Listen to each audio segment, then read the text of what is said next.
ओम शांति। ओम शांति। ओम शांति।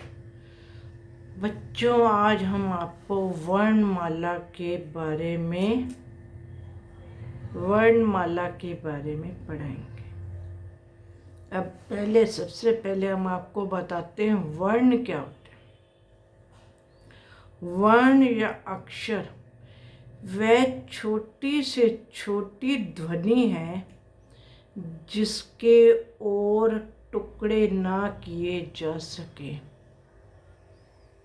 वर्ण या अक्षर वह छोटी से छोटी ध्वनि है जिसके और टुकड़े ना किए जा सके। जैसे अ, इसके और टुकड़े नहीं किए जा सकते ना। आ, क, जैसे अ, अगर क बोलेंगे तो क में आ प्लस है, ख बोलेंगे तो ख में आ प्लस है, परंतु अ में कुछ नहीं है और आ में भी कुछ नहीं। क बोला तो आ की आवाज़ आएगी, ख बोला तो पीछे आ आएगा।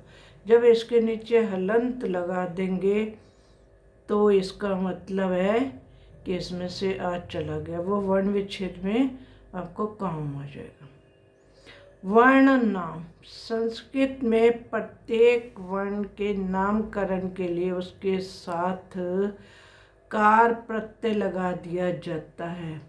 जैसे आ को आ प्लस कार आकार, अगर आ के आगे आ को आकार, पा को प्रकार, शा को शकार आदि। अब वर्णमाला में, हिंदी वर्णमाला में वर्णों के क्रमबद्ध समूह को वर्णमाला कहते हैं। वर्णों के क्रमबद्ध समूह को वर्णमाला कहते हैं। संस्कृत वर्णमाला में स्वरों और व्यंजनों सहित निम्नलिखित ध्वनियों को समूह प्राप्त होता है। अब स्वर कितने होते हैं? स्वर 13 होते हैं। स्वर कितने होते हैं? 13 होते हैं। अ, आ, ई, उ, री। इसमें डबल गुंडी है ना बच्चों, तो इसको बड़ी जोर से बोलेंगे री। लरी, ए, आई, ओ, औ। इस तरह इसकी प्रोनाउंसिएशन होती है। आ, ई, उ, री,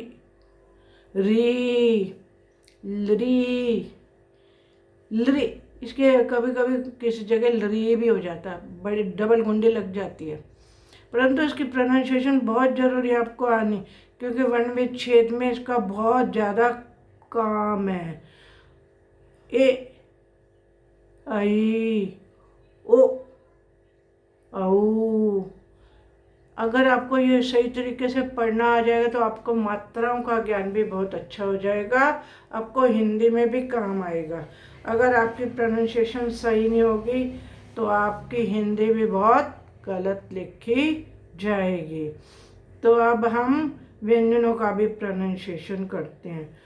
व्यंजन, स्पर्श व्यंजन जो होते हैं ये 25 होते हैं। माँ तक स्पर्श व्यंजन ये 25 होते हैं। जैसे क, ख, ग, घ, ण, च, झ ज झ ञ ट ठ ड ढ ण त थ द ध न। अब ये जो है इन सबके नीचे हलंत लगा हुआ, इसका मतलब इसमें आ नहीं है। जैसे क बोला, इसमें हलंत लगाया हुआ है तो इसका मतलब इसमें आ नहीं है, क। वैसे बोलने में तो हमें क आगे आवाज आ रही है, परंतु इसमें क्या है, हमने हलंत लगा दिया। जब हम हलंत लगा देते हैं तो इसका मतलब होता है कि इसमें आ नहीं है। ख, इसमें भी आ निकल गया। ग, घ, ण, इसमें आ नहीं है। अगर क लिखा हुआ होगा तो हलंत लगा देंगे तो क प्लस आ हो जाएगा।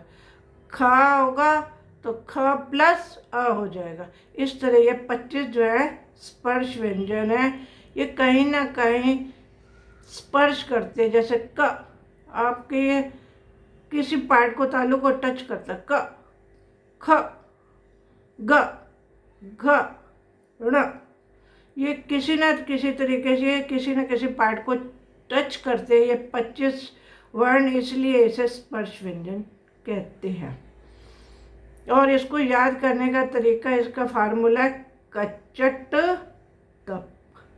अगर कचट तप इसका फार्मूला याद कर लेंगे तो आपका लाइफ लॉन्ग ये काखा भूलेगा नहीं तो ये काखा बच्चों को भूल जाता है। इसकी समय समय पे बहुत ज़रूरत पड़ती है। कचट तप, कचट तप। अब हम अंतस्थ व्यंजन की तरफ जाते हैं। अंतस्थ व्यंजन जो है 4 है। अंतस्थ व्यंजन क्या है, ये 4 है। य, र, ल, व। य, र, ल, व, ये 4 अंतस्थ व्यंजन है। और ऊष्म व्यंजन जिससे ऊष्मा पैदा हो, श, श, स, ह, श, श, स, ह, ये ऊष्म व्यंजन है। इसके बोलने से ऊष्मा पैदा होती है, तो इसलिए इसे ऊष्म व्यंजन में रखा है। ये अंदर से आवाज़ आती है, इसलिए इसे अंतस्थ व्यंजन रखा है। ये जो है कहीं ना कहीं मुख में किसी न किसी पार्ट में जीभ जो है टच करती है, तो इसलिए इसे स्पर्श व्यंजन रखा है। अब वर्ण के भेद। अब हम वर्णों के भेद के बारे में पढ़ते हैं। वर्ण भेद, वर्णों के 2 भेद हैं। वर्णों के 2 भेद हैं, स्वर और व्यंजन। इसके अतिरिक्त अयोग व ध्वनियाँ भी संस्कृत में मिलती हैं। इसके अतिरिक्त अयोग व ध्वनियाँ भी संस्कृत में मिलती हैं। अब स्वर, जिन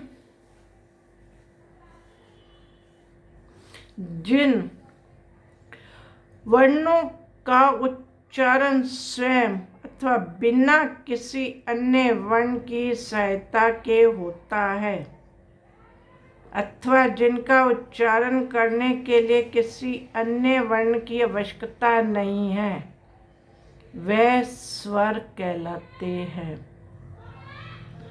संस्कृत भाषा में इनकी संख्या 13 है। मैंने आपको ऊपर इसकी प्रोनाउंसिएशन बताई, किसी की सहायता नहीं लेनी पड़ती है। जैसे अ, आ, ई, उ, ऊ। परंतु अगर व्यंजन जो है उनको बोलने के लिए स्वरों की सहायता लेनी पड़ती है। स्वर को बोलने के लिए किसी की सहायता नहीं लेनी पड़ती। उच्चारण की दृष्टि से स्वरों को 3 भागों में बांटा गया है, ह्रस्व स्वर, दीर्घ स्वर, संयुक्त स्वर। तो बच्चों ये आपको समझ आ गया सारा। नेक्स्ट टॉपिक इसका अगली वीडियो में दिखाएंगे। ओम शांति, ओम शांति, ओम शांति। बच्चों इसे जरा ना बिल्कुल शांत माइंड से पढ़ना।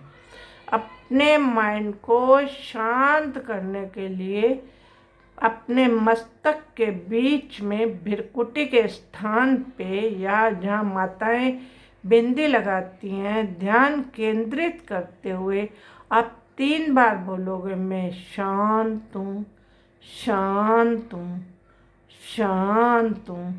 आपका मन बिल्कुल शांत हो जाएगा और पढ़ाई में मन लगेगा। थैंक यू बेटे। इसे पढ़ना, समझना और शांत रहना, और सब्सक्राइब भी ज़रूर करना। थैंक यू बेटे, थैंक यू।